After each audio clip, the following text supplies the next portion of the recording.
Assalamualaikum warahmatullahi wabarakatuh. Bagaimana kabarnya sahabat sekalian? Semoga baik-baik saja ya.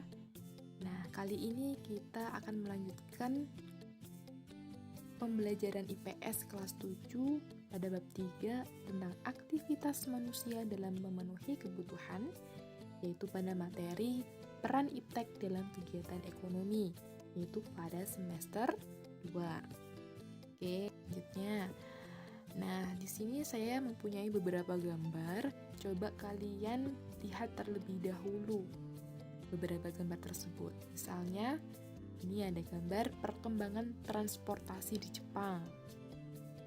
Yang kedua, ada beberapa gambar misalnya laptop. Yang ketiga, ada gambar beberapa handphone. Dari handphone yang zaman dahulu sampai handphone yang sudah canggih sekarang.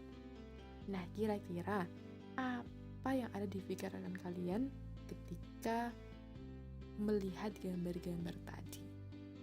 Ayo, apa? Ya, benar. Barang-barang tersebut itu merupakan hasil perkembangan ilmu pengetahuan dan teknologi saat ini. Perkembangan ilmu pengetahuan dan teknologi itu muncul sebagai akibat berkembangnya kegiatan manusia. Untuk apa? Untuk memenuhi kebutuhan. Jadi, semakin bertambahnya kebutuhan manusia, semakin pula menuntut ketersediaan alat pemenuhan kebutuhan yang semakin cepat dan bervariasi. Seperti pada gambar-gambar yang awal tadi. Ada gambar transportasi, ada gambar perkembangan teknologi informasi seperti handphone dan yang lainnya.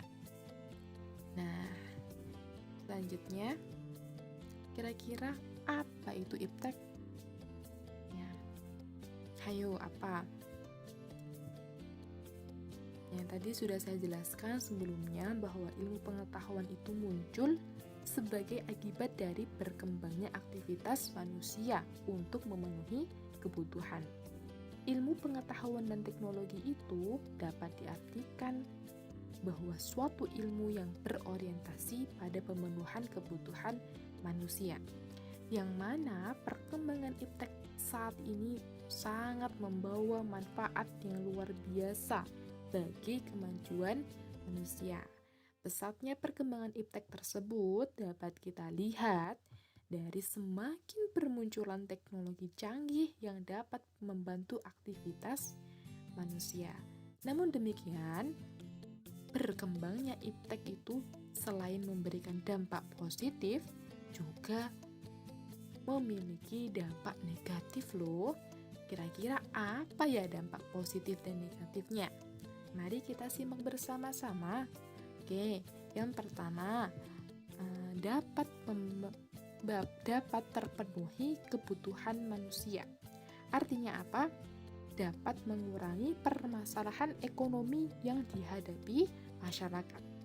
Yang kedua, dapat membuat segala sesuatu itu jauh lebih mudah dan jauh lebih cepat. Misalnya melalui perkembangan teknologi informasi. Yang ketiga, dapat mempermudah untuk memperluas informasi. Yang keempat, menambah wawasan pengetahuan masyarakat. Oke. Nah, dampak negatif yang pertama adalah mempengaruhi pola pikir masyarakat yang negatif jika informasi yang diperoleh melalui internet itu berisi tentang segala hal yang bersifat negatif. Itu dampak negatif yang pertama. Yang kedua, dapat menyebabkan polusi. Karena semakin banyak masyarakat menggunakan hasil perkembangan iptek. Misalnya, banyak masyarakat yang mengendarai motor, maka pencemaran juga akan semakin bertambah. Yang ketiga, dapat membuat orang semakin malas. Loh, kok bisa? Ya, misalnya nih, ada siswa yang setiap saat hanya memegang HP dan melupakan semua kewajibannya sebagai seorang siswa untuk belajar. Itu dampak negatifnya. Yang keempat, dapat menimbulkan kerusakan. Misalnya, kerusakan lingkungan alam sebagai akibat semakin banyak limbah industri yang dibuang oleh perusahaan industri. Bahkan mungkin suatu saat lahan tersebut bisa jadi malah dibuat berdirinya mal-mal besar. Seperti itu. Nah, kira-kira bagaimana peran iptek dalam menunjang kegiatan ekonomi? Ayo, apa?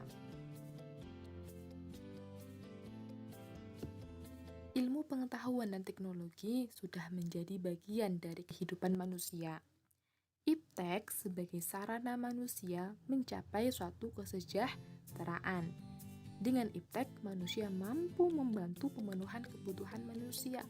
Sebagai contoh misalnya, ketika kalian membutuhkan makanan dengan bantuan HP, kalian bisa pesan makanan yang kemudian bisa diantar langsung ke rumah tempat tinggal kalian masing-masing.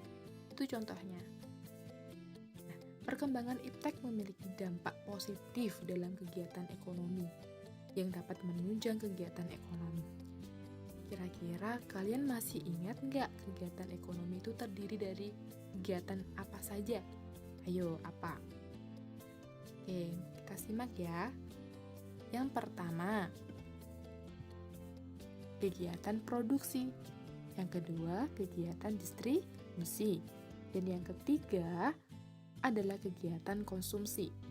Yang pertama, perkembangan iptek dalam kegiatan produksi itu dapat menunjang kegiatan produksi, terutama kebutuhan akan mesin-mesin produksi, bahan baku untuk produksi, dan bahan penolong untuk produksi. Yang kedua, distribusi. Iptek dapat memberikan kemudahan distribusi barang, dapat memperlancar distribusi barang, dan dapat mempercepat barang sampai ke tangan konsumen. Dan yang ketiga adalah perkembangan iptek itu dapat memberikan kemudahan konsumen dalam pemenuhan kebutuhan. Oke, dari sini sudah paham ya teman-teman? Nah, ini ada motivasi quotes terakhir.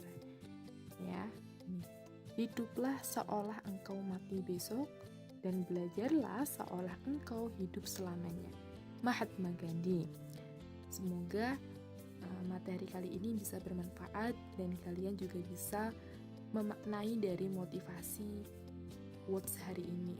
Semoga kalian tetap semangat belajar dan semangat terus.